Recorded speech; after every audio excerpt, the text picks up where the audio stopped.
Is-sistema tal-scooters soffrit minn nuqqas katastrofiku ta' pjanar u regolamenti serji.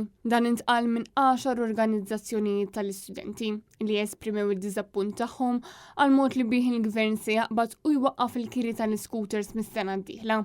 L-istudenti qalu li fl-aħħar sentejn Malta tilfet il-kumpanija tar-roti Nextbike u s-servizz tal-kumpanija tal-car sharing bl-isem GoTo u issa anka l-scooters elettriċi se jitwaqfu.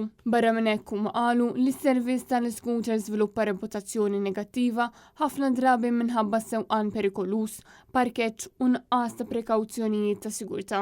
Għaliex jidher biċ-ċar kif il-gvern falla fil-pjan tiegħu għal tibdil sostenibbli fil-metodu ta' trasport. L-istudenti fakru li għalkemm l-awtoritajiet kienu wedu li jagħmlu diversi parkeġġi għall-scooters dawn qatt ma saru.